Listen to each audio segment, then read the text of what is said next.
안녕하세요. 오늘 저희는 여러분이 보내주신 이 금융 또 보험업계 관련 자료들을 가지고 좀 깊이 있는 이야기를 나눠보려고 합니다. 네. 인공지능 AI를 활용한 혁신부터 또 명절 맞이 소식들, 그리고 이제 알아두면 유용한 소비자 정보까지 최근 업계의 주요 흐름들을 한번 짚어보면서 이게 당신에게 어떤 의미가 있는지 좀 알기 쉽게 풀어보겠습니다. 자, 시작해볼까요? 네, 좋습니다. 오늘 살펴볼 내용들이 크게 보면 한 세 가지 흐름으로 볼 수 있을 것 같아요. 네. 첫째는 역시 AI 기술 중심의 금융, 보험업계의 빠른 디지털 전환이고요. 네. 둘째는 이제 곧 다가올 추석 명절을 맞아서 업계가 준비한 여러 활동이나 혜택들. 마지막으로는 소비자로서 꼭 알아야 할 금융정보, 그리고 업계 내부의 노동 관련 이슈까지 좀 살펴보겠습니다. 이런 흐름들이 어떻게 연결되고 또 우리 생활에 영향을 미치는지 한번 자세히 들여다보시죠. 정말 요즘 어딜 가나 AI 이야기잖아요. 맞아요. 보험업계에도 뭐 예외는 아닌 것 같은데요. 교보생명 사례를 보니까 그 재무설계사 FP분들 있잖아요. 네네. 이분들을 위한 보장 분석 AI 서포터라는 걸 도입했더라고요. 고객의 보험 가입 내역을 AI가 분석해서 어떤 보장이 부족한지 알려준다. 이러니까 상담 시간도 줄고 더 정확해질 수 있겠어요. 그렇죠. 그뿐만 아니라 뭐 팀 관리를 돕는 AI 어시스턴트나 직원용 AI 데스크까지 나왔다고 하니까요. 와. 기술이 정말 현장에 깊숙이 들어오고 있다는 생각이 듭니다. 네. 단순히 뭐 신기술을 도입한다 이런 차원을 넘어서는 것 같아요. 이게 보험사의 역할을 근본적으로 바꾸려는 시도 이렇게 볼 수도 있을 것 같습니다. 과거에는 상품 판매에 좀 집중했다면 이제는 데이터를 기반으로 고객이 미처 생각하지 못한 그런 잠재적 위험까지 파악하고 맞춤형 조언을 제공하는 뭐랄까 금융 동반자로 진화하려는 거죠. 금융 동반자? 네, 교보생명 사례가 이런 전략적인 변화를 잘 보여주는 예시인 것 같고요. 결국 업무 효율도 높이고 동시에 고객에게 더 깊이 있는 가치를 제공하겠다. 이런 목표인 셈입니다. 그런데 이렇게 AI가 분석하고 추천해주는 게 편리하긴 한데 혹시 좀 복잡하거나 아니면 뭐 예외적인 상황 또는 그 사람의 세심한 공감이 필요한 부분까지 AI가 잘 다룰 수 있을까 이런 궁금증도 좀 생기네요. 기술적인 정확성 말고 다른 고려사항은 없을까요? 그거 아주 좋은 질문이십니다. 현재 AI 기술이 정형화된 데이터를 분석하고 패턴 찾는 데는 정말 뛰어나거든요. 네. 근데 말씀하신 것처럼 어떤 인간적인 판단이라든지 예상치 못한 변수, 또 복잡한 감정적인 맥락까지 완벽하게 이해하기는 아무래도 좀 어렵죠. 그렇죠. 그래서 대부분 보험사들은 AI를 약간 지원 도구로 활용하고 최종 판단은 사람이 내리는 방식을 택하고 있습니다. 예를 들어 삼성화재 같은 경우 AI 의림 심사 시스템으로 암 진단서 같은 서류를 자동으로 분석해서 시간을 크게 줄이는데요. 그래도 복잡한 케이스는 여전히 전문가가 직접 검토를 합니다. 또 장기보험 심사에도 AI가 고객 병력이나 과거 보험금 청구 기록을 분석해서 가입 가능 여부나 최적 조건을 제안하긴 하지만 이것 역시 최종 결정은 심사자의 몫인 경우가 많고요. 보험 사기 위험도를 분석하는 그 보험 사기 방지 시스템 PIFDS라고 하죠. 네, IFDS. 이것도 AI가 의심 사례를 찾아내면 조사관이 추가로 확인하는 방식입니다. 그러니까 기술의 강점을 활용하되 그 한계를 인지하고 좀 보완하는 방향으로 나아가고 있다. 이렇게 보시면 될 것 같아요. 그렇군요. 결국 기술하고 사람의 협업, 이게 중요하겠네요. 맞습니다. DB 손해보험 소식도 좀 흥미로운데요. AI 스타트업 T3Q, 여기랑 협력해서 장기보험 보상 청구 과정을 자동화한다고요? 네네. 온톨로지 기반 AI 기술? 이게 좀 복잡하게 들릴 수 있잖아요. 네, 그렇죠. 근데 쉽게 말하면 데이터들의 관계나 의미를 컴퓨터가 잘 이해하도록 체계적으로 정리해서 활용하는 방식, 이렇게 생각하면 될까요? 네, 정확합니다. 그걸 통해서 보험금 청구 서류를 분석하고 처리하는 과정을 더 똑똑하고 빠르게 만들겠다, 이런 거죠. 네. 이미 차량 블랙박스 영상으로 사고 과실 비율을 AI가 판단하는 시스템은 특허까지 받았다고 하더라고요. 와, 특허까지. 그럼 사고 처리 과정이 예전보다 훨씬 빠르고 객관적으로 바뀔 가능성이 보이네요. 네, 그렇습니다. 이런 자동화 흐름이랑 함께 온라인 채널 강화, 이것도 빼놓을 수 없는 변화입니다. 삼성생명이 온라인 전용 보험 상품을 계속 내놓고 있는 게 대표적인데요. 필요한 보장만 직접 골라서 설계하는 DIY 방식 아시죠? 네, DIY. 그런 종신보험이나 입원비, 암치료비 보험 같은 것들이 있습니다. 특히 삼성 팝콘이라고 6개월짜리 단기저축보험이 있는데 이게 매주 소액을 내는 챌린지 형태로 만들어서 젊은 세대에게 반응이 좋다고 해요. 아, 팝콘이요? 재밌네요. 네. 가입부터 보험금 지급까지 모든 절차가 온라인으로 가능하니까 편리함은 물론이고요. 사람들이 점점 더 온라인에서 금융 업무 보는 걸 선호하는 추세에 맞춰서 보험 상품이나 서비스도 빠르게 진화하고 있는 모습입니다. 당신의 금융 습관에 맞춰서 이런 온라인 상품들을 활용해 보는 것도 좋은 방법이 될 수 있겠습니다. 자, 이번에는 이제 곧 다가올 추석 명절 관련 이야기로 한번 넘어가 볼까요? 네. NH농협손해보험에서 아주 훈훈한 소식이 들려왔습니다.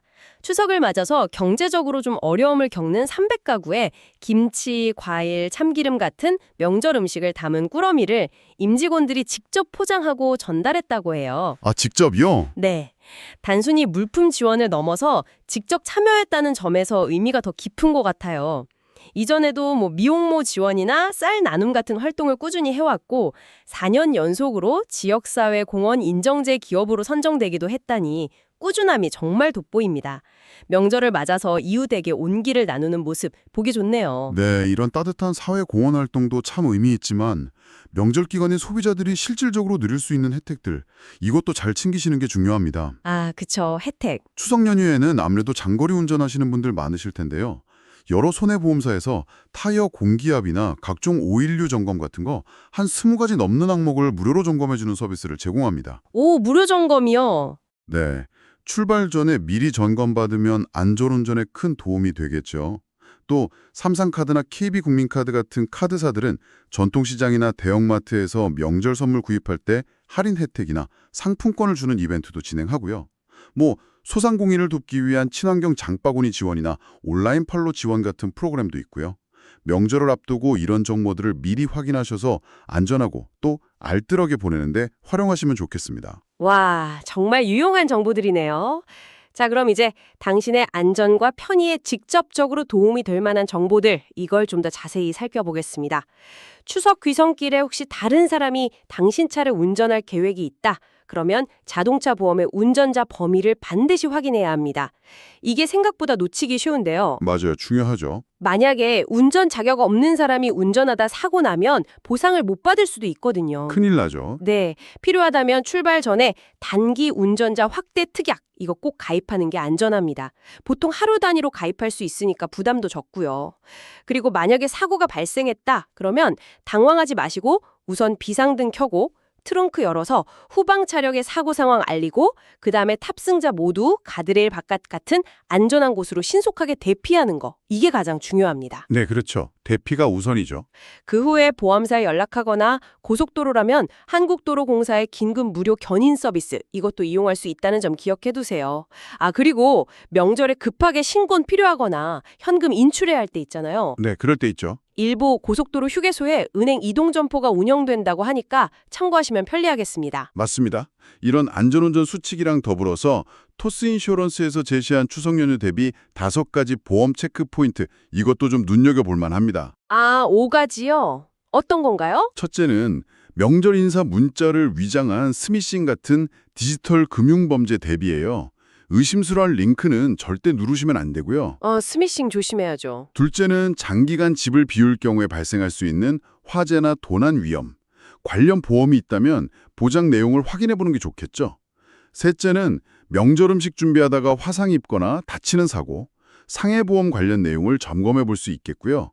넷째는 반려동물과 함께 귀성하거나 집에 혼자 둘 경우에 생길 수 있는 사고나 질병, 펫보험 가입자라면 관련 보장 확인해 보시고요. 마지막으로 고향에 계신 부모님의 실손의료보험이나 간병 관련 보험이 잘 유지되고 있는지, 보장은 충분한지 살펴보라는 조언입니다. 아, 부모님 보험까지? 네, 연휴 기간이 평소에 좀 소홀했던 부분을 점검하고 예기치 못한 상황에 대비할 좋은 기회가 될 수 있습니다. 미리 챙겨서 마음 편한 명절 보내시기 바랍니다. 네, 이런 실질적인 대비책도 중요하고 또 금융 지식을 쌓는 것도 중요하죠. 그럼요. 마침 금융감독원에서 대학 수학 능력 시험을 마친 고3 학생들을 대상으로 금융교육을 실시한다는 소식입니다. 사회에 첫 발을 내딛는 청년들에게 정말 꼭 필요한 교육이라고 생각되는데요. 네, 좋은 시도네요. 신용관리의 중요성부터 보이스피싱이나 불법 사금융, 또 가상자산 투자 사기 같은 금융사기 예방 요령, 그리고 기본적인 재무 관리 방법과 보험을 현명하게 활용하는 법까지 아주 실용적인 내용들로 구성되어 있다고 합니다. 청년 창업을 준비하는 학생들을 위한 정보도 제공된다니 사회초년생들이 겪을 수 있는 어려움을 좀 줄여주고 안정적인 금융생활의 기초를 다지는 데 큰 도움이 될 것 같습니다. 네. 이렇게 미래 세대를 위한 금융 역량 강화나 소비자 보호 노력 이런 것도 중요해지는 한편에요. 이 금융 및 보험 산업 자체를 움직이는 내부 구성원들의 환경, 특히 보상과 관련된 문제도 중요한 화두로 떠오르고 있습니다. 아, 내부 이슈요. 네. 최근 SK 하이닉스의 성과급 지급 방식 합의가 사회적으로 큰 관심을 받으면서 삼성그룹 내 13개 노동조합이 공동으로 성과급 제도 개편을 요구하고 나섰다는 소식인데요. 여기서 저희가 어느 한쪽의 입장을 지지하거나 그런 것은 아니고요. 현재 진행 중인 논의 상황을 좀 객관적으로 전달해드린다는 점을 먼저 말씀드립니다. 네, 알겠습니다. 노조 측의 핵심 요구사항은 크게 3가지로 요약됩니다. 첫째, 성과급을 계산하는 기준을 투명하게 공개하라. 둘째, 같은 그룹 내에서도 계열사별로 차이가 큰 성과급 지급 방식의 차별을 해소하라. 셋째, 사실상 정해져 있는 성과급 지급 상한선을 폐지하라. 이런 겁니다. 기준 공개, 차별 해소, 상한선 폐지. 네, 현재 삼성은 주로 경제적 부가가치, EVA라고 하죠. Economic Value Added. 이 지표를 기준으로 성과급 규모를 결정하는 것으로 알려져 있는데요. 이 EVA라는 게 기업이 영업활동으로 벌어들인 이익에서 투자된 자본에 대한 비용을 빼고 남은 그 순수한 가치 창출액을 의미합니다. 근데 문제는 이 EVA를 구체적으로 어떻게 산정하고 성과급이랑 연결하는지 그 과정이 외부에 투명하게 공개되지 않는다는 점이에요. 아, 그게 불투명하다는 거군요. 네. 그래서 노조 측은 단순히 금액을 더 달라 이런 요구가 아니라 구성원들이 예측 가능하고 또 공정하다고 느낄 수 있는 명확한 기준 마련이 더 중요하다 이렇게 강조하고 있습니다. 다만 최근 삼성전자의 실적 둔화라든지 주주 배당 부담 같은 요인들이 향후로 성과급 논의에 어떤 영향을 미칠지 이것도 좀 지켜봐야 할 변수로 꼽히고 있고요. 이러한 내부적인 논의가 앞으로 어떤 방향으로 나아갈지 주목해 볼 필요가 있겠습니다. 자, 오늘 정말 다양한 이야기를 나눠봤습니다. 정리를 좀 해보면 AI 기술이 보험 서비스의 효율성과 개인화를 빠르게 진전시키고 있고 네. 또 명절 같은 특정 시기에는 기업들의 사회적 역할과 함께 소비자를 위한 실질적인 혜택들이 제공되고 금융교육을 통해 미래 세대의 금융 역량을 키우는 노력도 중요하게 다뤄지고 있습니다. 동시에 기업 내부적으로는 공정하고 투명한 보상 시스템에 대한 요구가 커지고 있다는 점도 확인했고요. 그렇죠. 그렇다면 이 모든 흐름이 당신에게는 어떤 의미일까요? AI 덕분에 보험 상담이나 청구 과정이 더 편리해질 수도 있고 명절 혜택을 잘 활용하면 가계에 보탬이 될 수도 있습니다. 금융교육 정보는 당신의 장기적인 재무계획 수립에 도움을 줄 것이고 또 기업 내부의 보상 시스템 변화 논의는 장기적으로 봤을 때 일하는 환경이나 기업 문화 전반에 영향을 미칠 수 있는 문제겠죠. 결국 이 모든 변화는 당신이 금융상품을 선택하고 서비스를 이용하며 경제활동에 참여하는 방식에 직간접적으로 연결되어 있다. 이렇게 볼 수 있겠습니다. 네, 맞습니다. 특히 오늘 여러 차례 이야기 나눈 것처럼 금융과 보험 분야의 AI 도입은 앞으로 더욱 가속화될 겁니다. 여기서 우리는 이런 질문을 한번 던져볼 필요가 있겠습니다. AI가 가져오는 그 엄청난 효율성과 편리함의 이면에서 우리가 놓치지 말아야 할 가치는 과연 무엇일까 하는 거죠. 아, 가치요. 네. 예를 들어 복잡하고 어려운 상황에 처한 고객에 대한 어떤 공감 능력이라든지 묘묘한 윤리적 판단처럼 아직은 AI가 완벽히 대체하기 어려운 그런 인간적인 요소들 말입니다. 기술 발전이 가져오는 혜택이 특정 집단에게만 집중되지 않고 사회 전체의 공정성을 높이면서 진정으로 우리 모두의 필요를 충족시키는 방향으로 나아가고 있는지 우리는 계속해서 질문하고 또 성찰해야 할 것입니다.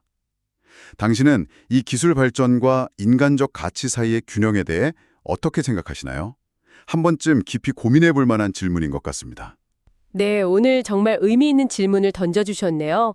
오늘 저희와 함께 해주셔서 감사합니다. 오늘 나눈 이야기들이 금융과 보험의 최신 흐름을 이해하고 당신의 현명한 금융생활에 조금이나마 보탬이 되는 유용한 정보와 생각할 거리를 제공했기를 바랍니다. 다음에 더 흥미로운 내용으로 다시 찾아뵙겠습니다.